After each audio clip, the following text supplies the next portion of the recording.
ಒಂದು ಕಡೆ ನಿತಿನ್ ಗಡ್ಕರಿ E20 ಪರ ಮಾತಾಡ್ತಿರುವಾಗ ಎನ್ಡಿಎ ಬೆಂಬಲಿಗರಲ್ಲೇ 52% ಮತದಾರರು ಅದಕ್ಕೆ ತೀವ್ರ ವಿರೋಧ ವ್ಯಕ್ತಪಡಿಸಿರುವುದು ಬಯಲಾಗಿದೆ. ಈ ನಡುವೆ ನಿತಿನ್ ಗಡ್ಕರಿ ಅವರು ತಮ್ಮ ಮಗ ನಿಖಿಲ್ ಗಡ್ಕರಿ ಕಂಪನಿ ಬಗ್ಗೆ ಎದ್ದಿರುವ ಆರೋಪಗಳ ವಿರುದ್ಧ ಸಿಟ್ಟಾಗಿದ್ದು ಮಾನನಷ್ಟ ಮೊಕದ್ದಮೆ ಹೂಡೋದಾಗಿ ಎಚ್ಚರಿಸಿದ್ದಾರೆ. ನಿತಿನ್ ಗಡ್ಕರಿ ಅವರನ್ನ ಮೋದಿ ಸಂಪುಟದ ಇತರ ಮಂತ್ರಿಗಳಂತೆ ಎಂದಿಗೂ ಯಾರೂ ಪ್ರಶ್ನೆ ಮಾಡಿಲ್ಲ. ಅವರ ಸಂಪುಟದ ಯಾರೂ ಪ್ರಶ್ನೆಗಳಿಗೆ ಉತ್ತರಿಸೋದಿಲ್ಲ ಅನ್ನೋದು ಹೌದಾದ್ರೂ ಸಚಿವರಾಗಿ ನಿತಿನ್ ಗಡ್ಕರಿ ಅವರಿಗೆ ಸಾಕಷ್ಟು ಪ್ರಚಾರ ಸಿಕ್ಕಿದೆ. ಆದರೆ ಈಗ ಪರಿಸ್ಥಿತಿ ಹೇಗಿದೆ ಅಂತಂದ್ರೆ ನಿತಿನ್ ಗಡ್ಕರಿಯಿಂದಾಗಿ ಕಟ್ಟಾ ಮೋದಿ ಬೆಂಬಲಿಗರು ಕೂಡ ಮೋದಿ ಸರ್ಕಾರದ ಬಗ್ಗೆ ಅಸಮಾಧಾನಗೊಂಡಿದ್ದಾರೆ. ಎಥೆನಾಲ್ ಮಿಶ್ರಿತ ಪೆಟ್ರೋಲ್ ವಾಹನಗಳನ್ನ ಹಾಳು ಮಾಡಿದೆ, ಮೈಲೇಜ್ ಕಡಿಮೆಯಾಗಿದೆ ಅನ್ನೋದರ ಬಗ್ಗೆ ತಕರಾರುಗಳೆದ್ದಿವೆ. ಮತ್ತೀಗ ಸರ್ಕಾರವೇ ಅದನ್ನ ಒಪ್ಕೊಳ್ತಾ ಇದೆ. ಸಚಿವ ಹರ್ದೀಪ್ ಪುರಿ ಕೂಡ ಅದನ್ನ ಒಪ್ಪಿಕೊಳ್ತಿದ್ದಾರೆ.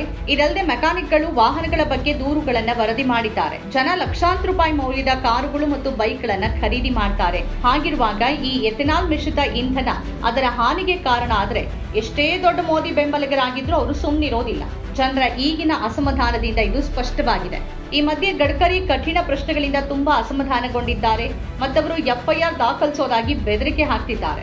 ಮೊದಲು ಎಥೆನಾಲ್ ಮಿಶ್ರಿತ ಪೆಟ್ರೋಲ್ಗೆ ಸಂಬಂಧಿಸಿ ಸಿ ವೋಟರ್ ಸಮೀಕ್ಷೆಯನ್ನು ಗಮನಿಸೋದಾದ್ರೆ 52.2% ಎನ್ಡಿಎ ಮತದಾರರು ಮೋದಿಯವರ ಕಟ್ಟಾ ಬೆಂಬಲಿಗರು E20 ಪೆಟ್ರೋಲ್ ಬೇಡ ಅಂತ ಹೇಳ್ತಿದ್ದಾರೆ. ಮೋದಿಗೆ ಮತ ಹಾಕಿದವರು E20 ಪೆಟ್ರೋಲ್ಗೆ ವಿರೋಧ ವ್ಯಕ್ತಪಡಿಸಿದ್ದಾರೆ. 18.1% ಜನ ಮಾತ್ರ E20 ಬಳಸೋಕೆ ಸಿದ್ಧ ಇರೋದಾಗಿ ಹೇಳ್ತಿದ್ದಾರೆ. ಮತ್ತು ಈ 18.1% ಜನ ಯಾರು ಅಂತ ಹೇಳಬೇಕಾಗಿಲ್ಲ. ಆದ್ರೆ ಮೋದಿಯವರ ಕಟ್ಟಾ ಬೆಂಬಲಿಗರಾದ 52.5% ಜನ ನಮಗೆ E20 ಪೆಟ್ರೋಲ್ ಬೇಡ, ನಮಗೆ ನಿಜವಾದ ಪೆಟ್ರೋಲ್ ನೀಡಿ ಅಂತ ಹೇಳ್ತಿದ್ದಾರೆ. ಇನ್ನು 29.5% ಜನ ಯಾವುದೇ ಅಭಿಪ್ರಾಯ ವ್ಯಕ್ತಪಡಿಸಿಲ್ಲ. ಮತ್ತೊಂದು ಕಡೆ ವಿರೋಧ ಪಕ್ಷದ ಮತದಾರರಲ್ಲಿ 57.9% ಅಥವಾ ಬಹುತೇಕ 58% ಜನ ಯಾವುದೇ ಸಂದರ್ಭದಲ್ಲೂ ಎಥೆನಾಲ್ ಆಧಾರಿತ ಪೆಟ್ರೋಲ್ ಅನ್ನು ಬಳಸೋಕೆ ಬಯಸೋದಿಲ್ಲ. ಅವರು E20 ಪೆಟ್ರೋಲ್ ಅನ್ನ ಹೇಗಾದ್ರೂ ನಿಷೇಧ ಮಾಡಬೇಕು ಅಂತ ಹೇಳ್ತಿದ್ದಾರೆ. ಇತರ ಪಕ್ಷಗಳ 55% ಜನ E20 ಪೆಟ್ರೋಲ್ ಅನ್ನ ಸಂಪೂರ್ಣವಾಗಿ ತಿರಸ್ಕರಿಸಿದ್ದಾರೆ. ಸಮೀಕ್ಷೆಯಲ್ಲಿ ಪಾಲ್ಗೊಂಡ ಮತದಾರರ ಪೈಕಿ 55.1% ಜನ E20 ಅನ್ನ ಬಳಸೋಕೆ ಬಯಸೋದಿಲ್ಲ ಅಂತ ಹೇಳಿದ್ದಾರೆ.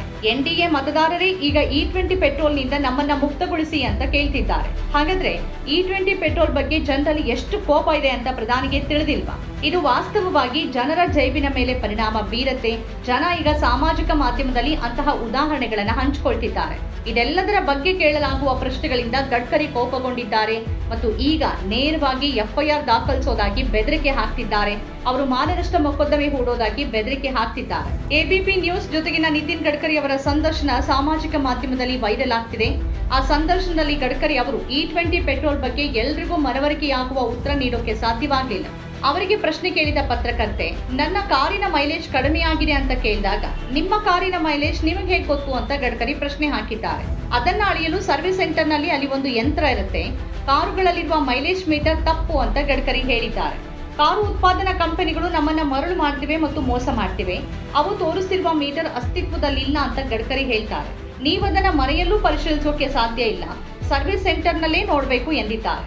ಸಂದರ್ಶನದಲ್ಲಿ ಗಡ್ಕರಿ ಪುತ್ರ ಎಥೆನಾಲ್ ಉತ್ಪಾದನೆ ಕಂಪನಿ ಹೊಂದಿರುವ ಬಗ್ಗೆ ವಿರೋಧ ಪಕ್ಷ ಆರೋಪ ಮಾಡೋದ್ರ ಬಗ್ಗೆನೂ ಕೇಳಲಾಗಿದೆ.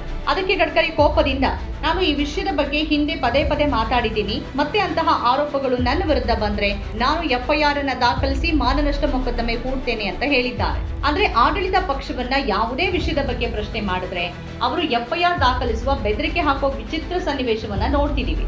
ಮೈಲೇಜ್ ಸಮಸ್ಯೆ ವಿಷಯಕ್ಕೆ ಗಡ್ಕರಿ ಈಗ ನೇರವಾಗಿ ಜನರನ್ನೇ ಹೊಣೆ ಮಾಡ್ತಿದ್ದಾರೆ. ಮೈಲೇಜ್ ಸಮಸ್ಯೆ ಇದ್ರೆ ಅಥವಾ ಕಾರ್ ಕೆಟ್ಟು ಹೋದ್ರೆ ಗ್ರಾಹಕ ನ್ಯಾಯಾಲಯಕ್ಕೆ ಹೋಗಿ ಅಂತ ಜನರಿಗೆ ಗಡ್ಕರಿ ಹೇಳ್ತಿದ್ದಾರೆ. E20 ಪೆಟ್ರೋಲ್ ಯಾಕೆ ಅನ್ನೋ ಪ್ರಶ್ನೆಗೆ ಗಡ್ಕರಿ, ನಾವು ಇಂಧನ ಉಳಿಸೋಕೆ ಬಯಸ್ತೇವೆ. ವಿದೇಶದಿಂದ ಬರ್ತಿರುವ ಇಂಧನ ತುಂಬಾ ದುಬಾರಿ. ಇಂಧನಕ್ಕೆ ಹಾಕುವ ಹಣದಲ್ಲಿ ಉಳಿಸಿದ ಹಣವನ್ನ ಸರ್ಕಾರಿ ಶಾಲೆಗಳು ಮತ್ತು ಆಸ್ಪತ್ರೆಗಳಿಗೆ ಬಳಸಲಾಗುತ್ತೆ ಅಂತ ಹೇಳಿದ್ದಾರೆ. ಆದ್ರೆ ಇದು ಯಾವ ರೀತಿ ತರ್ಕ? ಮೋದಿ ಸರ್ಕಾರ 12 ವರ್ಷಗಳಿಂದ ಅಧಿಕಾರದಲ್ಲಿದೆ. E20 ಪೆಟ್ರೋಲ್ ಪರಿಚಯಿಸೋ ಮೊದಲೇ ಮೋದಿ ಸರ್ಕಾರ ಅಧಿಕಾರದಲ್ಲಿ ಇತ್ತು. ಮೋದಿ ಸರ್ಕಾರಕ್ಕೆ ಹಣದ ಕೊರತೆ ಇದೆಯಾ? ಅಗಾಧವಾದ GST ಸಂಗ್ರಹವನ್ನ ಮೋದಿ ಸರ್ಕಾರದ ಯಶಸ್ಸು ಅಂತ ಹೇಳಲಾಗುತ್ತೆ. ಬಿಜೆಪಿ ಜನ ಬಹುತೇಕ ಪ್ರಶ್ನೆಗಳಿಗೆ ಉತ್ತರಿಸೋದಿಲ್ಲ. ಅಕಸ್ಮಾತ್ ಉತ್ತರಿಸಿದ್ರೆ ತಪ್ಪಿಸ್ಕೊಳ್ಳೋದಕ್ಕೆ ತಾಳಮೇಳ ಇಲ್ಲದೆ ಉತ್ತರ ಕೊಟ್ಟು ಆ ಕ್ಷಣಕ್ಕೆ ತಪ್ಪಿಸ್ಕೊಳ್ತಾರೆ. 12 ವರ್ಷಗಳಿಂದಾನು ಅವರಿಗೆ ತಪ್ಪಿಸ್ಕೊಂಡೇ ರೂಢಿ.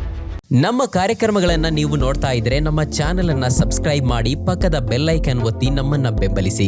ಹಾಗೆ ನಮ್ಮ ಕಾರ್ಯಕ್ರಮಗಳನ್ನ ಲೈಕ್ ಮಾಡಿ, ಕಮೆಂಟ್ ಮಾಡಿ, ಅದನ್ನ ಬೇರೆಯವರಿಗೂ ವಾಟ್ಸ್ಆಪ್ ಮೂಲಕ ಶೇರ್ ಮಾಡಿ. ನೀವು ಹೀಗೆ ಮಾಡಿದಾಗ ನಮ್ಮ ಚಾನೆಲ್ ಇನ್ನಷ್ಟು ಮತ್ತಷ್ಟು ಜನರಿಗೆ ತಲುಪಲು ನೀವು ನಮ್ಮೊಂದಿಗೆ ಸಹಕರಿಸಿದ ಹಾಗಾಗುತ್ತೆ. ಇದು ನೀವು ಯಾವುದೇ ಖರ್ಚಿಲ್ಲದೆ ಕೆಲವೇ ಸೆಕೆಂಡುಗಳಲ್ಲಿ ನೀಡಬಹುದಾದ ಸಹಕಾರ. ಧನ್ಯವಾದಗಳು.